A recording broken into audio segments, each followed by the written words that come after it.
Hi friends, this is Sarvajan here. Welcome to my networking channel, and today the topic I'm going to discuss about PIM register message. So PIM register messages are the messages we'll use it in RP. So what is an RP? RP is a rendezvous point for forwarding or receiving the multicast traffic. In this architecture, R1, R2, R3 and R4. So R3 I have configured as an RP. So here I have defined the loopback address 3.3.3, and that loopback address I'm defining on all these routers R1, R2, R3 and R4. I have defined the loopback address. Let us go to R1. Do a show run include RP. So this is the way I define RP address, that is 3.3.3 I define. So what is a PIM register message is nothing but the messages are sent as an unicast to an RP. So first the source R1 I configured as a source.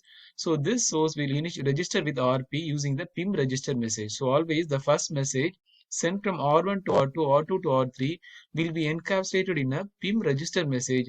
After receiving this PIM register message, R3 will check for any traffic. If it doesn't need to forward any traffic, it will send a PIM register stop message to R2. After receiving the stop message, what R2 does, it will wait for the 1 minute suppression timer, that is 60 seconds. After that, it will again send a null register to R3 to check whether R3 is interested in any traffic. If R3 doesn't need any traffic, so it will send again register stop message to R2. So this is the way the PIM register message works. So the PIM register message is always the message is sent as an unicast as a registered message to RP. It is used for registering with RP, and that message is always unicast to an RP. So RP, if it is not interested in receiving any traffic, or if it doesn't want to forward any traffic, it will send a register stop message to R2. So now let us do the packet capture it between R2 to R3 to check the source and the receiver traffic, right? So source is R1 and receiver is R4. Let us see start capture. And I want to show the packet capture of especially the registered message in this video. That's the reason I started this. Let us now start the Wireshark. And let us now ping, right? Let us do a filter by PIM. PIM is a protocol. So now immediately we are able to see the register and the register stop message, right? So now let us initiate the traffic. So PIM ping 239.1.1 and repeat, let us repeat as 30 or something. So immediately you can see the traffic flow. It will always send a register message, right? To 169.1.1 to 239.1.1. So it will always send a register message. So what we can do, R4 show run interface fast Ethernet 0 by 0.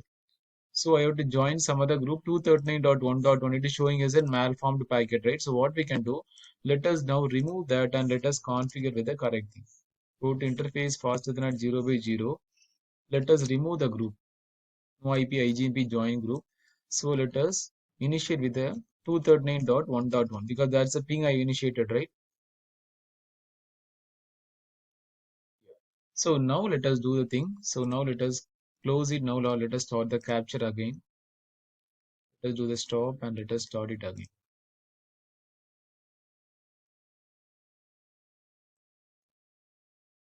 Start the Wireshark. If it is not starting, start the Wireshark again. And let us filter by the PIM packets. So PIM packet and let us now initiate the traffic. Right? Let us now initiate the traffic.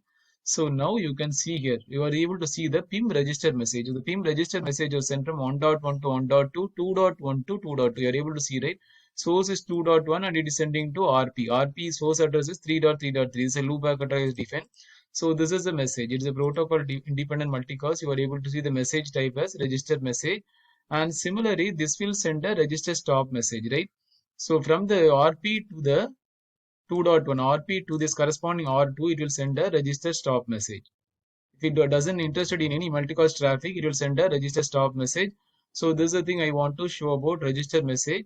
So also it will receive the join message. So whenever R1 want to register with RP, there are two things you have to see. First, it will send a register message. So again, it will send a join towards the source, that is RP. So that also you can see that here actually in C. You can see here, right? 2.22 224.0.13. This is a multicast address. It will send to this corresponding destination. And this is a join message sent from corresponding 2.2, right? 2.2 to this one. So you're able to see join prune message. And you are able to see the upstream neighbor is 2.1. And this is a thing. And the group is 239.1.1. You are able to see, right? It is a join message sent from the source towards the RP. So what else? So that is the thing I want to show you. You should also understand about the register message and the register stop message. So join message is a message it is sent from 2.1, that is from the source towards this RP, that is a join message. Even the R4 after join it will also send a join message toward this RP. So once RP has source and the receiver information, automatically the traffic will flow from the source, that is source as a R1 to the receiver R4 via this RP. So that is the actual traffic flow. And the main thing you would always keep it in mind about register message and the register stop message. So always this message will send us join or a prune message. So prune means if it is not interested, it will send a prune message. That is the thing. We always type as join prune message. We call this as join prune message. So these are the key points you have to keep it in mind about the register message. So this is another message is a RP reachable. So each and every router always check for the RP whether the RP is reachable or not. So this is a RP reachable message. And the source is 3.3.3, that is RP address, and destination is 224.0.0.2, right?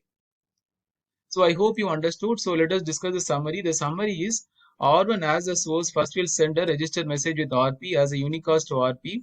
So RP will check for any other traffic is interested. If it is not interested, RP will send a, if it doesn't want to forward any other traffic, it will send a register stop message to this R2. So R2 will wait for the suppression timer, that is 60 seconds or a 1 minute suppression timer. Then it will again send a null register to R3. After receiving the null register, R3 will again send a register stop message.